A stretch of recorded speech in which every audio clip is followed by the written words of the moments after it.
Removing the breast, leg quarters, gizzard, and fat from a Canada goose. I am the author of Backyard Deer Hunting, and I'm also a waterfowler. And we do process an occasional goose from time to time. I'm not really an expert at it, but yeah, here's how to do it.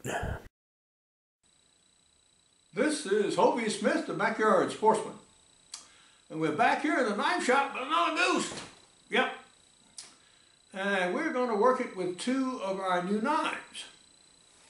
This is our Billy Joe Rubideoux skinning knife, the Aspin leaf skinner. And subsequently, we have had blank patterns cut. So now we can offer these on a custom commercial basis. So I have only about 10 of these. So if you want one, yeah, you sort of better get your order in. Because once these are gone, it'll take a while for me to cut another batch. I have to cut a whole sheet at once. Now, we are also going to use another of our prototype designs. This is our long handle slicer, which we also are now ready to produce in stainless steel. And we have 4 of these. Now previously, we plucked this entire goose and we roasted the bird and put it in the freezer. And I have a video about that. On this one, we're going to do it differently.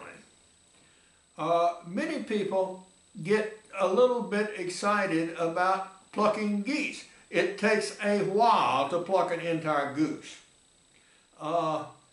Cold like this, previously frozen and now thawed out partially, yeah, even an adept person would take an hour or more to pluck this goose. Well, we are going to remove the breast and actually grill it. We're also going to remove and grill the hindquarters, the leg quarters. And this is a method I found out about in Wisconsin. So it worked out very, very well on the grill. Now for the breast, if you throw these directly on the grill and you just grill them like you would a beefsteak, these things come out about as tough as shingles and about as edible. So we're going to show you how to do these goose breasts on a grill and have them come out nice, soft, succulent, and edible, as well as how to do a more direct grilling of the hindquarters. Just to remove some cumbersome appendages, the first thing we're going to do is to cut off these wings. And a beekeeper friend of mine wants this join right here. So I'm going to separate it. Now the nice thing about this knife versus conventional knives is this rounded handle and lets you put some real force down in this direction. As you'll see, it's needed to cut through and break these heavy joints here. This is what you use to get down and find the joint.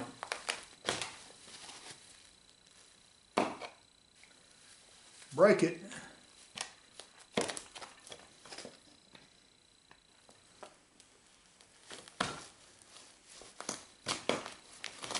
And cut it. The result of this process of using our Aspin leaf skinner to remove these wings from deep inside the carcass here is not very pretty, but it does save a lot of time, and you don't have to pluck the entire carcass, including this back. This section of the video we might call plucking frozen geese. This goose is still frozen, and the feathers are held very, very tightly. So it's taking about 4 times as long and about 4 times as much energy to attempt to pluck these. So what I'm going to do is, we've got it thus far exposed, and to show you, you take and pull like this, and you get a leading edge, and then you work around that edge and keep going. And finally, when you get where it's frozen, and you see the feathers don't hardly want to come at all, or only a few, and with great difficulty. So you continue to work the edge as it thaws a little bit right along the surface. If this contact between the bottom of the feathers and the skin is still solidly frozen, you just ain't going to move them. Not very many at the time. So consequently, I'm going to go out and get my deer stand right now. I've got some deer I need to kill. And so I'm going to leave this here in the shop and let it thaw for a while. And then when I come back, I think, like this edge is doing right now, I'll be able to make much faster and much easier progress. It is now 14 hours later, and we are resuming with our goose. As you see at this stage, we have it almost completely plucked, so you can see the back and where I'm going to make the cuts to extract these leg quarters. You would not have to remove quite this much, but for illustration purposes I have taken off most of the feathers. In retrospect, this is a larger goose. It is less shot up than the one actually I cooked whole for the table. And I sort of wish I'd known this first. I would have preserved this one for whole roasting, but since we're inside this process and I want to show it to you, this is a good goose. Now, what we want to do is to extract not only the leg, but all the way up to here where it attaches to the backbone. So we want to find that join right there. And we're going to take our skinning knife and make a cut from here down through here. All right.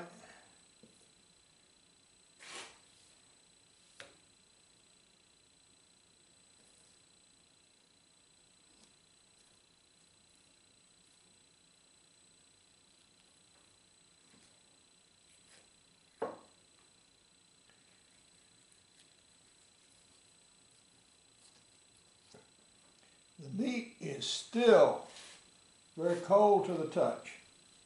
I'm cutting now along the ribs.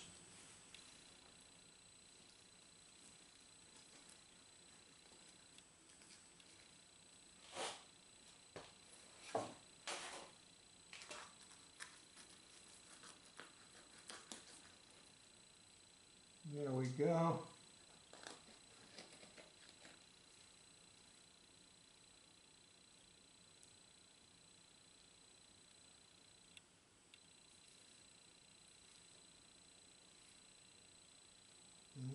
We are just about done on this side.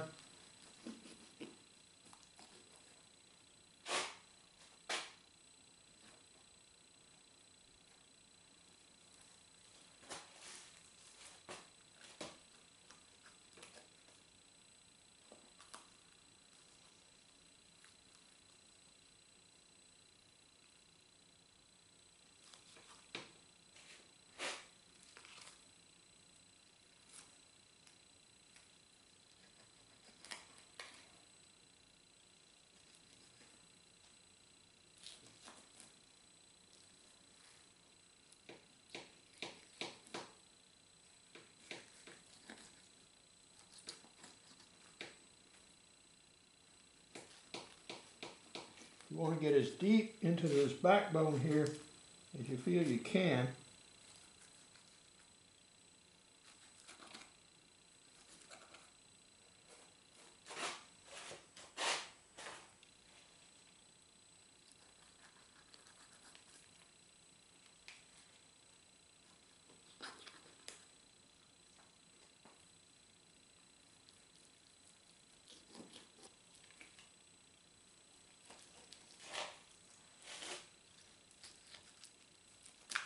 We have the leg quarter with good folds of skin off both sides, and this is good for grilling because it preserves the fat next to the meat. Turning over, we're going to extract the breast. Now, as you can see, I've already exposed the breast here and also here. So we're going to do more of that now.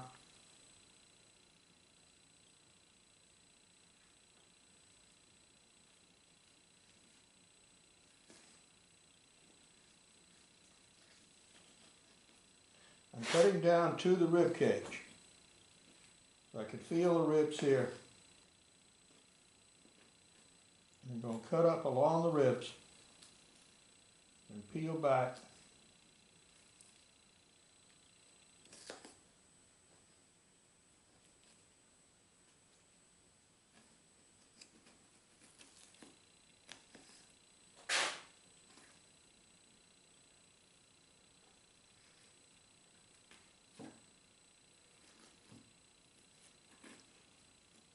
So now I'm cutting up on the sternum.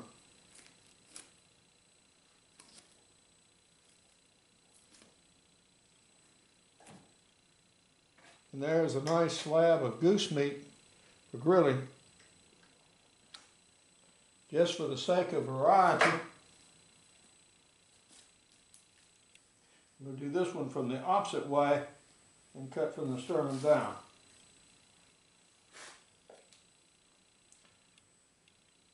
You can feel the sternum right here.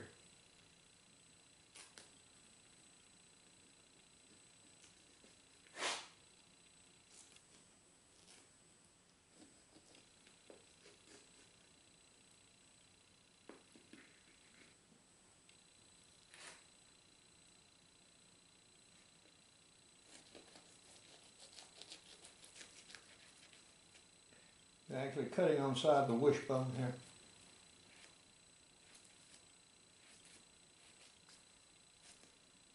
And you can remove your slab of breast meat here. And there you are. Now what are the rest of it? Well, you've exposed the entire animal now, so it doesn't take much to get into the inside. So, reach in here, pull back. There's some good fat, intestines. It's good clean fat I'm salvaging.